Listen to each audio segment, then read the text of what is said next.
حضرت موسیٰ علیہ السلام نے اللہ تعالیٰ سے پوچھا، اے اللہ، تیری رضا کس میں ہے؟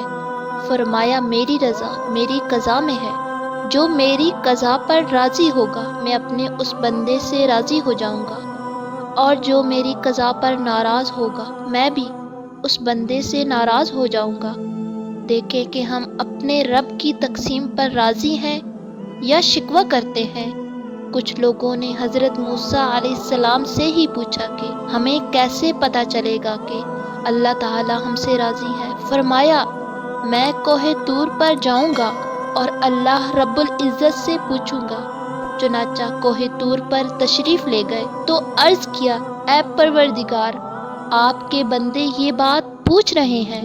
رب کریم نے فرمایا، میرے بندوں سے جا کر کہہ دو کہ وہ اپنے دل میں جھانک کر دیکھیں۔ اگر میرے بندے اپنے دلوں میں مجھ سے خوش ہیں تو میں اپنے بندوں سے خوش ہوں، اور اگر وہ مجھ سے ناراض ہیں تو میں بھی اپنے بندوں سے ناراض ہوں۔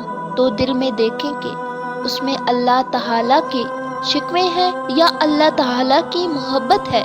ہمیں چاہیے کہ ہم اپنے دل میں اللہ رب العزت سے راضی رہیں۔ اللہ تعالیٰ نے فرمایا کہ جب میں کسی پر راضی ہو جاتا ہوں، جب وہ مجھے راضی کر لیتا ہے تو اس کا مقام اللہ نے خود بتایا ہے کہ لا خوف علیہم ولا هم یحزنون۔ ان لوگوں کو پھر میں خوف نہیں دیتا اور حزن نہیں دیتا۔ اب حزن اور خوف کیا ہوتا ہے؟ خوف ہے آنے والے وقت کا اندیشہ، اور حزن گزرے ہوئے زمانے پر افسوس۔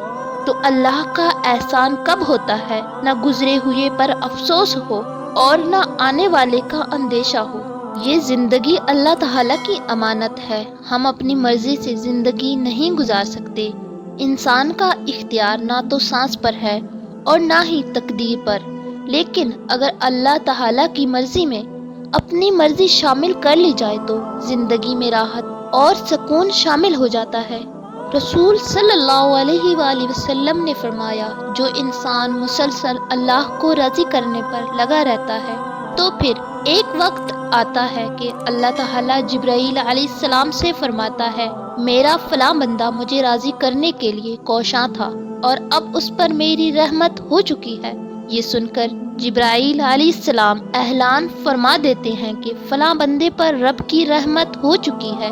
پھر یہی جملہ عرش اٹھانے والے فرشتے، ان کے ارد گرد والے فرشتے اور یہاں تک کہ ساتوں آسمان کے سارے فرشتے دہرانے لگتے ہیں، اور پھر یہی بیانیہ زمین میں اتار دیا جاتا ہے۔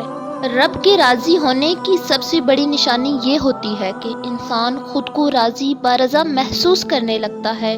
کوئی خوشی ہو یا غم، انعام ہو یا سزا، دکھ ہو یا سکھ، انسان سب حالات کو ہنستے ہوئے چہرے کے ساتھ برداشت کرنے لگتا ہے، اور جس بندے سے وہ راضی ہو جاتا ہے نا، اپنا قرب عطا کر دیتا ہے۔ اور بے شک جب تم آزمائش سے گزر کر اللہ کی رضا میں راضی ہونا سیکھ لیتے ہو نا، تب اللہ بھی تمہاری ہی چاہت مکمل کرنے کے لیے راضی ہو جاتا ہے۔